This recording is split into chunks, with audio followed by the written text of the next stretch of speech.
یہ Valentine day نہیں ہے، یوم حیا ہے، حیا کا دن ہے۔ بچیاں اپنے گھروں سے یہ پیغام دیں، نو ویلنٹائن ڈے۔ ہمارے اسلام میں، ہمارے مذہب میں، ہمارے تقدسات میں ایسے فحش رواج کا کوئی حصہ ہو ہی نہیں سکتا۔ اگر تمہاری خواہشات ہیں اپنے ماں باپ سے کہو شادی کروا دیں، نوجوان جائیں نکاح کا پیغام بھیجیں کسی کو۔ اللہ کے حبیب صلی اللہ علیہ وسلم نے تو یہ فرمایا تھا، نکاح کو اتنا آسان کر دو کہ زنا کرنا مشکل ہو جائے، اور یہاں بات ایسی آ گئی کہ زنا کو آسان کر دیا گیا، نکاح کو بہت بھاری بنا دیا۔ اے میرے عزیز بچوں، جوانوں اور بچیوں، آج کے دن شیطان تمہیں بے حیائی کی طرف بلا رہا ہے۔ جن نوجوانوں تک اسلامی تعلیمات نہیں گئی ہے، ہمارا یہ میسج ان تک فارورڈ کرو، ان تک پہنچاؤ کہ تم اپنے جسم کو غلاظت کے دلدل میں نہ ڈال دینا، ورنہ یہ دھبے صرف اور صابن کے پانی سے بھی نہیں دھلے جاتے ہیں۔ ایک بار تمہارے حیا پر، تمہارے پردہ عفت پر جب داغ لگتا ہے تو پھر یہ جلدی کوئی دنیا کا پانی دھل کر صاف بھی نہیں کرتا۔ اس کی عمر ہو جائے اس کا نکاح کر دیا جائے۔ رسول پاک صلی اللہ علیہ وسلم نے فرمایا 5 چیزیں ایسی ہیں جس میں تاخیر کرنا گناہ ہے۔ ایک، نماز کا وقت ہو جائے تو نماز پڑھنے میں تاخیر کرنا۔ دوسرے، جب کسی کی موت ہو جائے تو جنازہ اٹھانے میں تاخیر کرنا گناہ ہے، جلدی اٹھایا جائے۔ تیسرے، جب بچی جوان ہو جائے، بالغ ہو جائے تو اس کے نکاح میں تاخیر کرنا گناہ ہے۔ گناہ بڑھتا جائے گا، بچیوں کے اچھے رشتے آئیں، پڑھائیں لکھائیں، میں اس کے خلاف نہیں ہوں۔ کیا شادی کرنے کے بعد بھی اگر وہ پڑھ سکتی ہے، اپنی پڑھائی کو جاری رکھ سکتی ہے تو اس میں کون سا اعتراض ہے، کون سی خلاف بات ہے؟ لیکن ان کے گھر جلدی بسائے جائیں، اس لیے کہ شیطان ہمہ وقت دماغ پر سوار رہتا ہے اور غلیظ خیالات انہیں ڈالتا ہے۔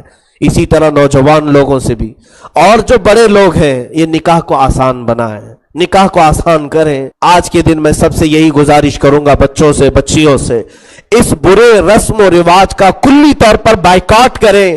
جب کسی سے زنا ہو جاتا ہے تو اس کی کتنی خرابیاں جانتے ہیں؟ 15 مصیبتیں اس پر اللہ نازل فرماتا ہے۔ 15 مصیبتیں ایسی کہ 5 دنیا میں، 5 قبر میں اور 5 حشر کے دن۔ یہ زنا کبیرہ گناہوں میں سے ہے کہ اللہ کے حبیب صلی اللہ علیہ وسلم کی بارگاہ میں کسی صحابی سے بھی ہو گیا تو حضور نے یہ نہیں فرمایا جاؤ توبہ کر لو سب ختم ہو جائے گا، بلکہ انہیں حکم دیا کہ انہیں پہاڑ کے اوپر سے نیچے گراؤ اور ان پر سنگساری کرو، پتھروں سے بارش کرو۔ ماعز اسلمی رضی اللہ تعالیٰ عنہ، صحابہ ہمارے سروں کے تاج ہیں، وہ آنکھوں کے ہمارے نور ہیں، لیکن ان کی خطائیں ہمارے لیے عبرت رہیں۔ سنگسار کیا گیا تو ماں و شما کا حال کیا ہے میرے عزیزو؟ یاد رکھنا اللہ رب العزت تمہارے ہر چیز کو، ہر فعل کو دیکھ رہا ہے۔ یعلم خائنۃ الاعین وما تخفی الصدور، اللہ تعالیٰ آنکھوں کی خیانت کو بھی جانتا ہے اور دلوں میں گزرنے والے حالات کو بھی دیکھ رہا ہے۔